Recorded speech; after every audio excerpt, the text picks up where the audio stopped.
শুনছেন না শোনেন না? কিন্তু ইসলামের পক্ষে যারা থাকে তারা ওই সব টাকা দিয়েও কেনা যায় না, কারো হুমকি কারো চুমকি দিয়ে তাদেরকে রুখা যায় না।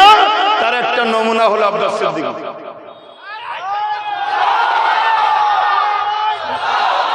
এইরকম দ্বারা লক্ষ লক্ষ যদি যুবক আগামী দিন তৈরি হয়, তাহলে জালিমদের খবর খারাপ হবে না? হবে না?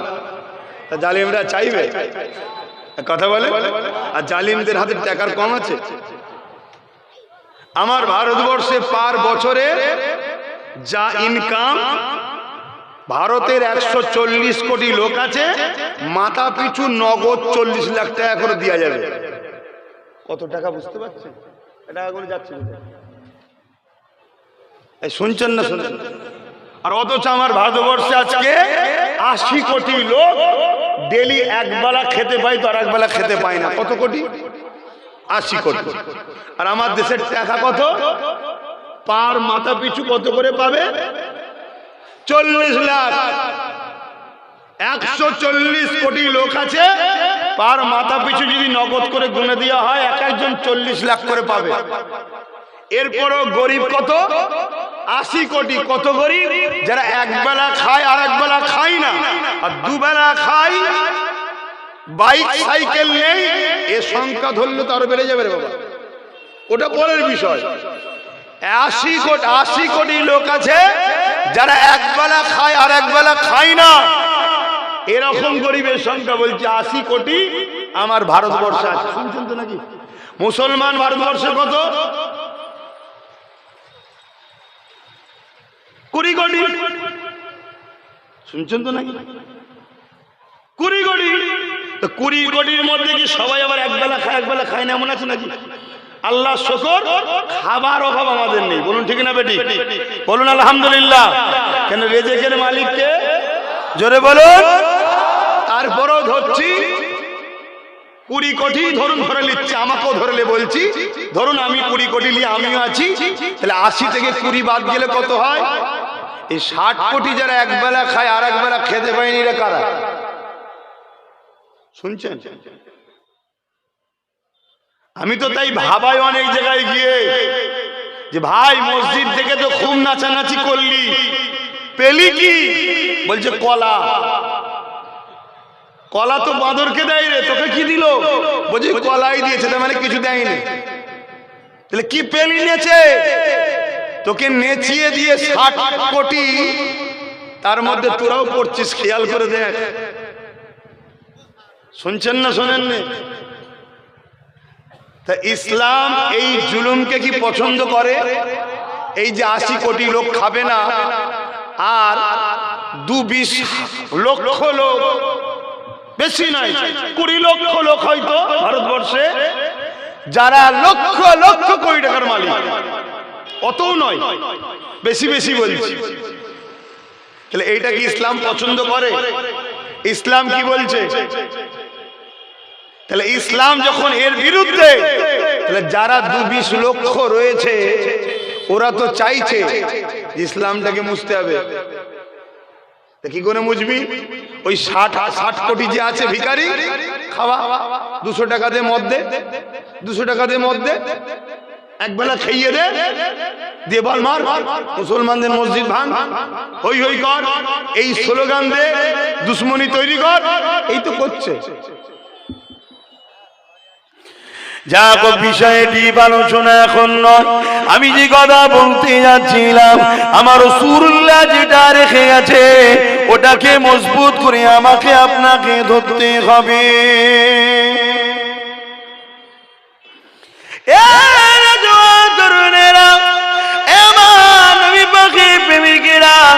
আজ আমরা সহজে মসজিদ মাদ্রাসা পেয়েছি, দ্বীন ইসলাম পেয়েছি, এজন্য আমাদের গুরুত্ব নাই।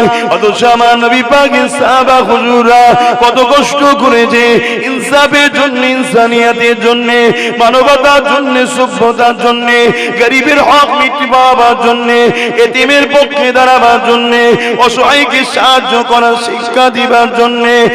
এক কথাই দুনিয়া দুনিয়ার উপরে ইনসাফ প্রতিষ্ঠিত করার জন্য, ইনসানিয়াত প্রতিষ্ঠিত করার জন্য, মানবতা মানব শিক্ষা দিবার জন্য, মানব বন্ধন তৈরি করার জন্য আল্লাহ নবী সাহাবারা যখন ন্যায়ের পক্ষে দাওয়াত দিয়েছে, ওই সময় মক্কার অত্যাচারী আবু জিল উতবা সাইবারা আমার নবী ও সাহাবাদের উপরে কত জুলুম করেছে। এ নওজওয়ানেরা, তরুণেরা, এমনও দিন গেছে আমার নবী গাছের পাতা বলমূল খেয়ে পাহাড়ে গিয়ে সেই জায়গাতে থেকে গোপনে গোপনে রাত্রে দিনে দাওয়াত দিয়েছে। এমনও দিন গেছে হযরতে বেলাল হুজুরের মতো মানুষকে ধরে নিয়েছে, রডকে গরম করে বেলাল হুজুরের ঠোঁটে মুখে ছ্যাঁকা দিতে লেগেছে। ওই ছ্যাঁকা লাগতে লাগতে লাগতে জিভে যখন গরম লাল রডটা লেগে যায়, জিভটা ফেটে যায়, বেলাল হুজুর তুতলা হয়ে যায়। এ যুবকেরা, এই জুলুম কি তোমাদের উপরে হচ্ছে? না হয়নি, না হয়নি। কিন্তু যেভাবে গাফলতি করছো তোমরা, যদি এই গাফলতির ঘুমের মধ্যে থাকো, এই গাফলতির জিন্দেগির মধ্যে থাকো, এই গাফলতির জীবন ব্যবস্থার মধ্যে থাকো, মনে রাখবে তোমাদের চতুর্দিকে অনেককে তৈরি করা হচ্ছে, তোমাদের বিরুদ্ধে তাদের ব্রেনে বিষ তৈরি করা হচ্ছে, তাদের মাথায় ঢুকানো হচ্ছে মুসলমান দেখলে মারো, মুসলমান মানে আতঙ্কবাদী, মুসলমান মানে জঙ্গি, মুসলমান মানে দেশদ্রোহী, এদেরকে মেরে দিলে পুণ্য হবে। যেমন সাপ দেখলে তুমি আমি বিষধর বলে মারি, ওই রকম তোমাদের পিছনে কোটি কোটি টাকা খরচ করে ক্ষমতাশালী শাসকেরা তাদের আড়ালেতে, তাদের আন্ডারেতে, তাদের ছায়াতলেতে এই জঙ্গি সন্ত্রাস তৈরি করা হচ্ছে, যারা আগামী দিন তোমাদের পেটিদের উপরে, তোমাদের বোনেদের উপরে, তোমাদের বাচ্চাদের উপরে তারা হিংস্র পশুর ন্যায় ঝাঁপিয়ে পড়বে, যে ঝাঁপানোতে তোমাদের পেটিগুলোর ইজ্জত চলে যাবে, তোমাদের বাচ্চাগুলো হত্যা হয়ে যাবে। যেমন আজকে প্যালেস্টাইনের বুকে হচ্ছে, 45,000 বাচ্চাকে কাফন করতে হয়েছে। তাই বলবো, একটু ভেবে চিনতে পারো, আগামী দিনটা বড় ভয়ানক আসছে। রাসূলুল্লাহ যে নয় তার সঙ্গে তুমি থেকো না, যে আল্লাহর নয় তার সঙ্গে তুমি থেকো না। তার বিরোধী যদি করতে না চাও, না করে গিয়ে যাও, কিন্তু তাকে সহযোগিতা তুমি করো না। কেননা মনে রাখবে, আল্লাহ কোরআনে জানিয়ে দিয়েছে, এ দুনিয়ার মানুষেরা তোমাদের প্রকাশ্য দস্যু হলো এই শয়তান। এই শয়তান প্রকাশ্য তোমাদের শত্রু। এই শয়তান যাদের ইশারাতে চলে, শয়তান যাদেরকে কন্ট্রোল করে, তাদের সঙ্গে তোমরা যদি বন্ধু করো, আমার আল্লাহ তাদের হাতে তোমাদেরকে মিটিয়ে দেবে। এটা কোরআনের ঘোষণা তোমাদেরকে জানালা। এখনো সময় আছে, আল্লাহর দিকে ফিরে আসো, নবী পাকের দিকে ফিরে আসো। হয়তো চলার রাস্তাটা একটু কঠিন হবে, কিন্তু মনে রাখবে, ইতিহাস বলছে আমার নবীর পক্ষে যুগে যুগে যারা ছিল, আমার আল্লাহ তাদেরকে বিজয় দিয়েছে। এ যুবকেরা, তার একটা ছোট্ট নমুনা বলে যাচ্ছি। সুলতানে হিন্দ, গরিবে নওয়াজ খাজা মঈনুদ্দিন আজমেরি এই হিন্দুস্তানের জমিনে যখন আসে, হুজুরের বিরুদ্ধে অনেক ষড়যন্ত্র হয়েছিল। হুজুরকে ঢুকতে দেওয়া হবে না, হুজুরকে আসতে দেওয়া হবে না, হুজুরকে রুকে দেওয়া হবে। কিন্তু আমার আল্লাহ রসুল যার সাথে আছে, পৃথিবীর কোন শক্তি তাকে মিটাতে পারে না। আমার গরিবে নওয়াজ তিনি হিন্দুস্তানের জমিনে শুধু এসেছে তা নয়, হিন্দুস্তানের আজকের তারিখেও বেতাজ বাদশাহ হয়ে আছে। আরো জোরে বলুন সুবহান।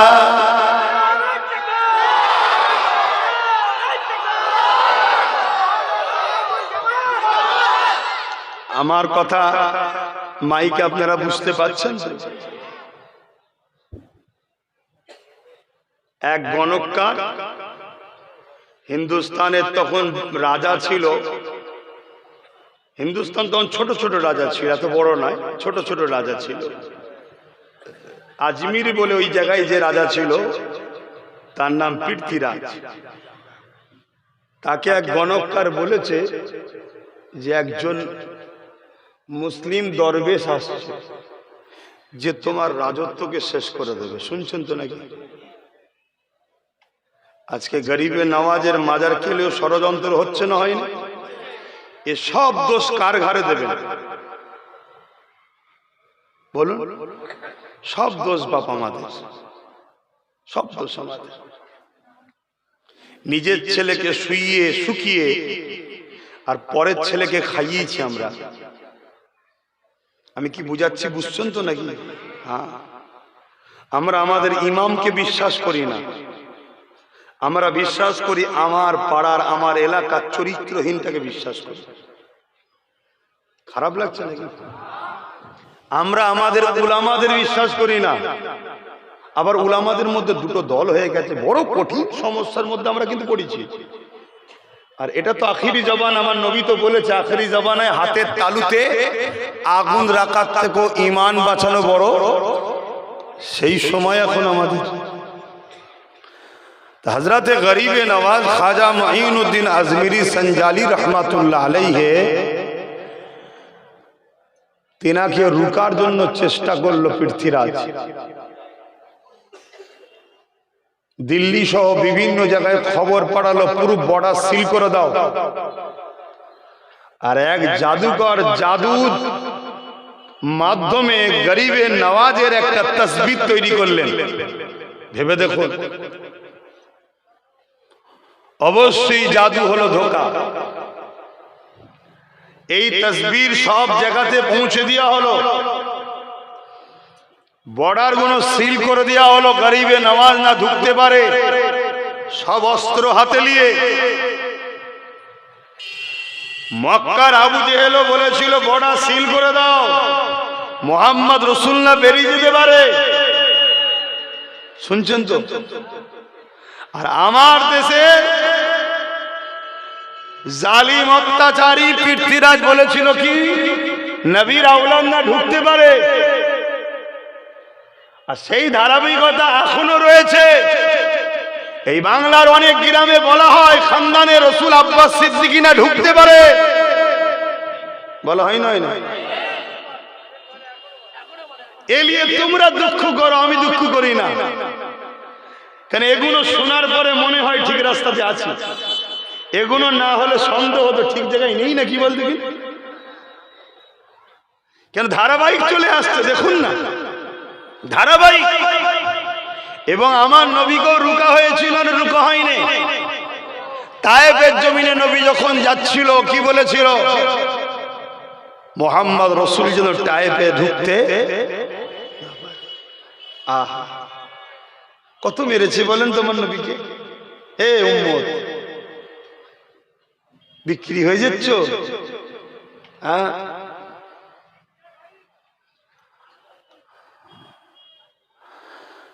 গরিবে নওয়াজ আসছে। আর গরিবে নওয়াজ কোথায় আছে এই তদন্ত লাগাবার জন্য একজন লোককে জাদুকর কি বলে পৃথ্বীরাজ চৌহান পাঠিয়েছিল, যার নাম হচ্ছে রামপাল। কথা বুঝে আসছে? তাকে পাঠিয়েছিল, যাও তো কোথায় আছে বর্তমান দেখো। গরিবে নওয়াজ কে ফলো করে কোথায় আছে খোঁজলে গরিবে নওয়াজ হুজুর তখন আজকের দিনে যেটা লাহোর বলে ওই জায়গায় তখন ছিলেন, যে হাজির হয়েছে। মুখ ভর্তি দাড়ি, বড় জামা, মাথায় পাগড়ি, মুসলমান, কিন্তু নাম কি? গরিবে নওয়াজের কাছে গেলেন, হুজুর আমি আপনার কাছে বায়াত হব। বায়াত হলো, আরো লোক বসে আছে গরিবে নওয়াজের সঙ্গে বসে। গরিবে নওয়াজ জিকির করে, আল্লাহ আল্লাহ করে, ও জিকির করে। কিন্তু আস্তিনের মধ্যে কি আছে? ছুরি। সুযোগ খুঁজছে, বড় পুরস্কার দেবে, ছুরিলে ঘুরছে। এজন্য আমরা ওসব পড়া করি না। কেন? বাঁচাবার মালিক যিনি কে? এই আওয়াজটা ঠিক হলো না তো? পিছনের ভাইগুলো কি বলছেন? বাঁচাবার মালিক কে? একবার শাহাদত আগুন তুলে বলুন আল্লাহ। আরো জোরে বলুন আল্লাহ। আরো একবার বলুন আল্লাহু আকবার। বাঁচাবার মালিক, আর তিনি সব থেকে বড়। এখানে এই কথাটা মনে রাখেন, একটু গরিবী নওয়াজের কথা বলবো আজকে, অসুবিধা আছে? এই জায়গা থেকে অন্য সাইডে যাচ্ছে, একটা জালিম ছিল, জালিমটার নাম আপনারা সবাই শুনেছেন, চিঙ্গিস খান। শুনেছেন তো নাকি? অ্যাকচুয়ালি খান নয়, হান, হয় আকার দন্তন্য হান, চিঙ্গিস হান, খান নয়। এই চিঙ্গিস হান ও পৃথিবীর বিখ্যাত একটা আতঙ্কের নাম। তার মোকাবেলায় পৃথিবীর কোন শক্তি কিন্তু দাঁড়াতে পারেনি। যে এলাকায় ঢুকত পুরো এলাকাকে তাবাহ করে দিত। যুবকরা শোনো, বড় আরামে হাওয়া খাওয়াচ্ছ গায়ে, আল্লাহ ছেড়েছে, ছাড় দেয়নি।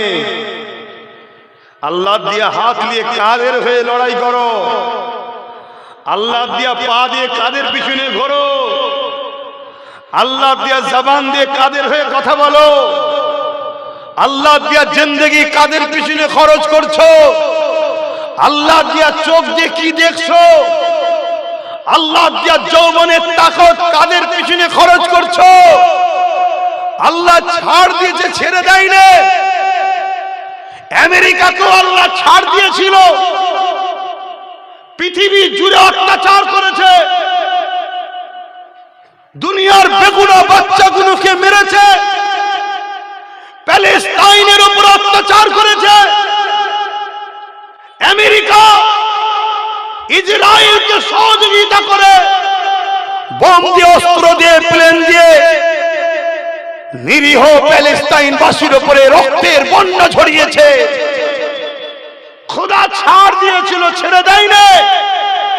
গত 9 দিন হয়ে গেল, আমার আল্লাহ আমেরিকাকে ছোট্ট একটা ধরেছে, ছোট্ট, বড় নয়। দুনিয়া ভাবতে পারে এত বিশাল দাবানল কখনো দেখিনি, কিন্তু একজন ইমানদার বলছে এটা একটা ছোট্ট ব্যাপার আমার আল্লাহর কাছে।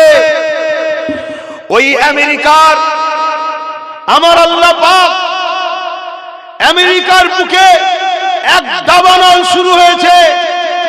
লস অ্যাঞ্জেলস বলে একটা শহর আছে, যেখানে সব ভিআইপিরা থাকে, কোটিপতিরা থাকে, তাদের কোটিপতি, শিল্পপতি, গায়ক গায়িকা সব থাকে। আমার আল্লাহ সেই শহরকে তাবাহ করে দিচ্ছে আগুন দিয়ে। হাজারো চেষ্টা করছে পানি দিয়ে বন্ধ করার, 100 স্পিডে হাওয়া চলছে আর আগুন চলছে, হাওয়া চলছে, আগুন চলছে। পানি শেষ হয়ে গেছে, আগুন এখনো বন্ধ হয়নি। তারা চেয়েছিল ইসলামকে মুছে দেবে, আমেরিকাতে আজানকে ঘৃণা করা হতো। আজকে তারা আগুন বাঁচাবার জন্য, আগুন থেকে বাঁচার জন্য মসজিদের ইমামদের নিয়ে যে বলছে আজান দে বাবা, বাঁচা বাবা, বাঁচা বাবা। এখন সেখানে সরকারি ভাবে আজান দিওয়াচ্ছে। জোরে বলুন সুবহানাল্লাহ, আরো জোরে বলুন সুবহানাল্লাহ। আল্লাহ, আমার দেশেও মাঝে মাঝে শুনি কিছু মানবরূপী কুকুররা মাঝে মাঝে বলে আজানে নাকি অসুবিধে হয়।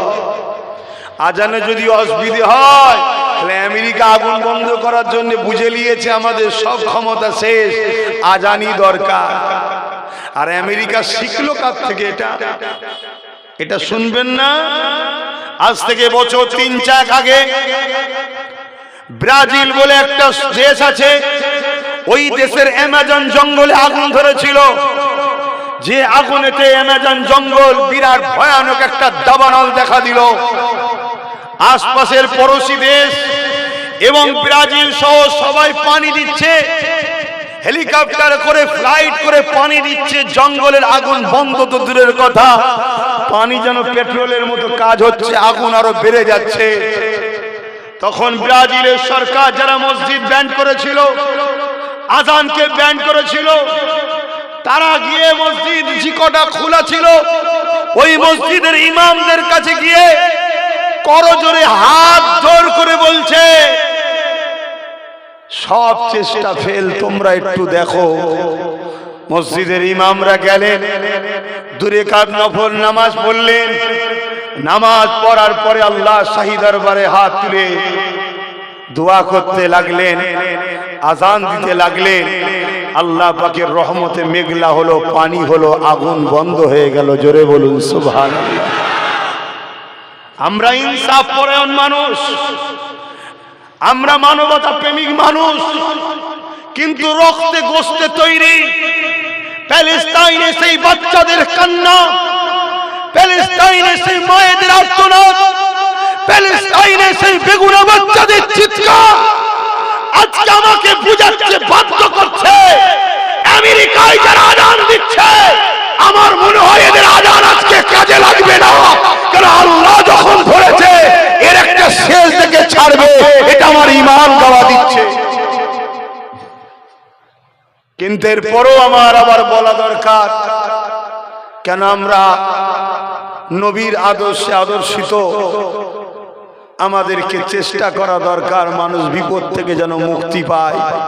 কিন্তু আবার এটাও মনে হয় মানব রূপে যদি পশু হয় তার মরারও দরকার আছে। কি গো ভুল বলছি? তাই আমি তোমাদেরও বলছি, তোমরা যদি আল্লাহর হও, নবীর হও, রেহাই পাবে। এখনো সময় আছে। তুমি মনে করোনি আমার বাপ মুসলমান ছিল, আমি মুসলমান, আমি ছাড় পেয়ে যাব না। দুটো হাত দিয়েছি কি করতে? জুলুম করার জন্য না, জুলুমের হাত থেকে মানুষকে বাঁচাবার। কথা বলো। আসো, সংগ্রাম করো, ঐক্যবদ্ধ হও, সংগঠিত হও, অন্যায়ের বিরুদ্ধে রুখে দাঁড়াও। অন্যায়কারীদের কাছে যদি বুলেটের গুলি থাকে সিনাকে পেতে দাও। মারো গুলি, 500 মারো, 5000 মারো, 5 লাখ মারো। যত মারবে তত সংখ্যা বাড়বে। একদিন তোমাকে মিটবে, তোমাকে মিটিয়ে দিয়ে এই সমাজে শান্তি প্রতিষ্ঠিত আমরা করব। এই অঙ্গীকারবদ্ধ আমাদের হতে হবে, ঠিক না বেটি? তবেই তো মুসলমান। এই সমাজের এতিম যেন না কাঁদে, এই সমাজের বিধবার উপরে জুলুম যেন না হয়, এই সমাজের ক্ষুধার্ত মানুষ যেন খানা পায়, এ সমাজের হিন্দু হোক, আদিবাসী হোক, সাঁওতাল হোক, মানুষ মানুষে মিলেমিশে থাকবে। কোন মানুষের উপরে অত্যাচার যেন না হয়, এই নিরাপত্তার ব্যবস্থা করার নাম তো ইসলাম। শুধু মসজিদে গিয়ে নামাজ পড়ার নাম ইসলাম? মানুষের নিরাপত্তা তৈরি করার নাম ইসলাম না? ইসলাম না। আসো যুবকরা, ভাবো, তুমি আজকে বিক্রি হয়ে যাবে, খরিদ হয়ে যাবে। তুমি ভাবছো আমার তো ভালোই চলছে, তোমার আখিরাত নাই। আর তোমার পরের জেনারেশন, তোমার ছেলেটার ভবিষ্যৎ কি হবে তুমি একবার ভেবে দেখেছো? হ্যাঁ, তোমার ছেলেটার কি হবে ভাবছো? কত কষ্ট করেছে আমার নবী, সাহাবা, হুজুররা। আল্লাহ নবী কথা বলার জন্য একটা দিন এমন হয়ে গেল, আল্লাহ নবী নবী দয়া নবীর বিরুদ্ধে লড়াই শুরু হয়ে গেল। উহুদের ময়দান ছিল। এই যুবকেরা, তরুণীরা, বাবেরা আমার নবী পাকের দিকে লক্ষ্য করে মক্কা জালিমরা তীর মারতে লাগলো। আমার নবী পাক খালি হাতে দাঁড়িয়ে রয়েছে। নবী পাকের সাহাবা চতুর্দিকে না ইনসাফের জন্য লড়াই করতে লেগেছে। ঠিক এমনই সময় এক জালিম নবী পাককে লক্ষ্য করে তীর মারবে। ঠিক এমন সময়তে আল্লাহ নবীর একজন সাহাবী হযরত তালহা রাদিয়াল্লাহু তাআলা তিনি দেখতে পেয়ে যায় আল্লাহ নবী একা দাঁড়িয়ে রয়েছে। এই হযরত তালহা রাদিয়াল্লাহু তাআলা তিনি ছুটে এসে আমার নবী পাকের সামনে দাঁড়িয়ে গেলেন। যে তীরটা আমার নবী পাকের সিনায় লাগার কথা ছিল, ওই তীরটাকে আল্লাহ নবী সাহাবী নিজে সিনায় নিয়ে নিলেন। তরুণীরা, বাবেরা আল্লাহ নবীকে তীর মারতে লেগেছে। হযরত সাহাবী নবীর সামনে দাঁড়িয়ে আছে। একটা, দুটো, তিনটে, চারটে, পাঁচটা, ছটা, 10টা, 20টা, 20টা, 30টা, 50, 79 থেকে 80টা তীর আমার নবী পাককে লাগার কথা ছিল। সাহাবী নিজের সিনাতে পিঠে লাগিয়ে নিল। এমন সময় সাহাবী জমিনের দিকে টলে পড়ছে। নবী পাকের সাহাবারা আগিয়ে এসে ওই জালিমদেরকে হটিয়ে দিয়ে আমার নবী পাককে ঘিরে ফেললে। আল্লাহ নবীকে বলতে লাগলে, ইয়া রাসূলুল্লাহ, আল্লাহ হুজুর আপনি কেমন আছে? আল্লাহ নবী বলতে লাগলে এ আমার সাহাবীরে, এ আমার সাহাবারে, আমি মুহাম্মদ ভালো আছি, তবে আমার তালহাকে দেখো না গো, আমার তালহার খোঁজটা নাও না গো।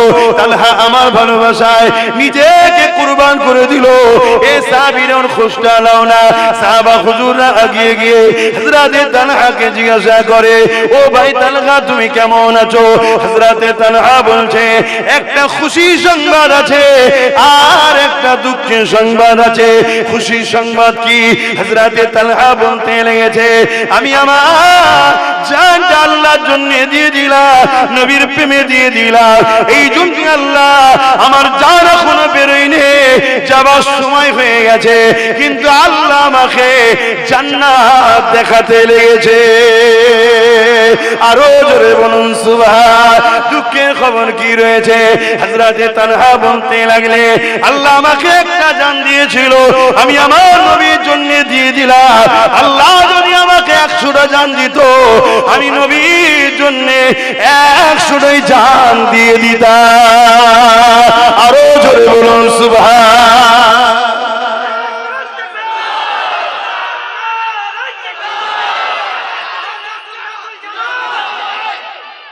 হে যুবকরা, আমরা কি তোমার আমার নবীর পক্ষে না বিরুদ্ধে? বলো বলো। তোমরা কি আমাদেরকে পাহারা দেবে না? আমাদেরকে ঘিরে রাখবে না? আগামী দিন ওয়াজ করতে দেবে না? হক কথা বলতে দেবে না? বেঁধে দেওয়া হবে। মদের বিরুদ্ধে কথা বলতে পারবেন না, জুয়ার বিরুদ্ধে বলতে পারবেন না, সুদের বিরুদ্ধে বলতে পারবেন না, ইসলামের যে হক না হকের যে লড়াইয়ের ইতিহাস আছে বলতে পারবেন না। শুনছেন না? যেমন অলরেডি বলা হয় আব্বাস সিদ্দিকী জলসায় এসে রাজনীতির কথা বলে কেন? বলে না, বলে না? আচ্ছা, ইসলামের রাজনীতি আছে না নাই? আমি মুসলমানকে জিজ্ঞেস করছি, আছে না নাই? কারা কারা বলছেন ইসলামের রাজনীতি আছে? একটু হাত তুলে দেখাবেন। আলহামদুলিল্লাহ। তাহলে যারা বলে বলা যাবে না, তারা কি চাইছে? ইসলামের এই পাঠটাকে বন্ধ করতে চাইছে না চাই না? তা কালকে তো বলবে মদের বিষয়ে বলবেন না কেন? মদ কোম্পানি টাকা দেবে যাতে সরকার চলে, তো মদ কোম্পানি বলবে সরকার তোকে টাকা দিচ্ছিস, তোর রাজ্যে তোর দেশে মদের বিরুদ্ধে ওয়াজ হবে কেন, বন্ধ কর। তাহলে বলুন মদের বিষয়ে বলতে পারবো আগামী দিন? কিন্তু তোমরা যদি লাখ লাখ যুবক পিছনে দাঁড়িয়ে বলো ভাইজান আছি, চালিয়ে যান, শুধু বলবো না, আগামী দিন বড় বড় লাঠি নিয়ে বেরোবো মদের ফ্যাক্টরি ভাঙার জন্য। শুনছেন না শোনেন নে? হ্যাঁ, বেরোতে হবে। কেন? মদের কারণে রেপ হচ্ছে, মদের কারণে খুন হচ্ছে, মদের কারণে যুব সমাজ ধ্বংস হচ্ছে, মদের কারণে ডিভোর্স হচ্ছে, মদের কারণে অ্যাক্সিডেন্ট হচ্ছে, মদের কারণে লিভার কিডনি চলে যাচ্ছে। না থাকবে বাস, না থাকবে বাঁশুরি, না থাকবে ফ্যাক্টরি, না থাকবে মাতাল, না হবে অ্যাক্সিডেন্ট, না হবে দুর্নীতি, না হবে নারী ডিভোর্স, না হবে কিডনি শেষ। বন্ধ দরকার আছে না? মোহাম্মদ নবীর উম্মত দাবি করো, মাতালদের পক্ষে সাপোর্ট করো। আমার অসুবিধা হচ্ছে। আমাকে তো ইসলাম বলতে নিয়ে এসেছে না, আপনারাও বলছেন এসব কথা বলা যাবে না। আমি বুঝতে পারছি না, বলা যাবে তো? আবার আপনারা আমার বিরুদ্ধে লেগে যাবেন নাকি? আচ্ছা, সবাই যদি আমার বিরুদ্ধে লেগে যায় তাহলে কি বলা বন্ধ?